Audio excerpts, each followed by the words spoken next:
ওড়িশার পুরীর প্রাণকেন্দ্রে অবস্থিত জগন্নাথ মন্দিরের রহস্যময় জগতে আপনাদের স্বাগতম।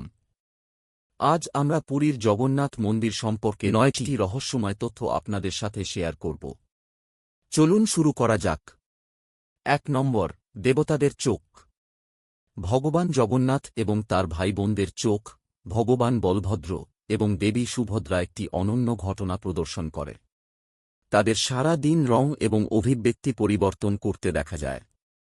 নম্বর 2, চলমান ছায়া। মন্দিরটি তার কাঠামোর বিপরীতে ছায়া ফেলে।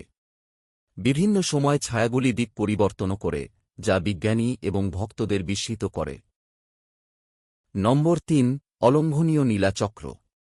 মন্দিরের উপরে বিশাল নীল চক্রটি এমন এক ধাতু দিয়ে তৈরি, যা শতবর্ষ পরেও অটুট থাকবে। নম্বর 4, আশ্চর্যজনক সমুদ্রের বাতাসের দিক।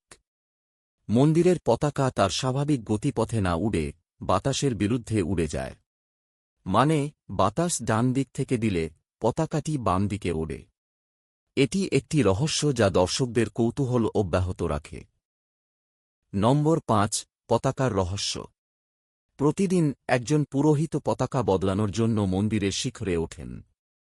এই আচারটি এড়িয়ে গেলে মন্দিরটি 18 বছরের জন্য বন্ধ হয়ে যাবে। নম্বর 6, অদৃশ্য হয়ে যাওয়া সুদর্শন চক্র। সুদর্শন চক্রটি হল এই মন্দিরের একটি ধাঁধা। এটিকে প্রতিটি কোণ থেকে একই রকম দেখায়, যা স্থাপত্যের নিয়মকে অস্বীকার করে। নম্বর 7, চৌম্বকীয় অসঙ্গতি। মন্দিরের এলাকায় অস্বাভাবিক চৌম্বকীয় বৈশিষ্ট্য লক্ষ্য করা যায়, যা কম্পাসের সূঁচকে আকর্ষণ করে। এটা কি ঐশ্বরিক শক্তি নাকি বৈজ্ঞানিক রহস্য? এর উত্তর কারও কাছে নেই। নম্বর 8, রহস্যময় পরিবেশ ও অচেনা পাথর। মন্দিরের কাছে একটি অজ্ঞাত পাথর পড়ে আছে। এর উৎস এবং যার উদ্দেশ্য রহস্যের মধ্যে আবৃত রয়েছে। নম্বর 9, জগন্নাথ মন্দিরের মহাপ্রসাদ একটি অনন্য শৈলীতে রান্না করা হয়।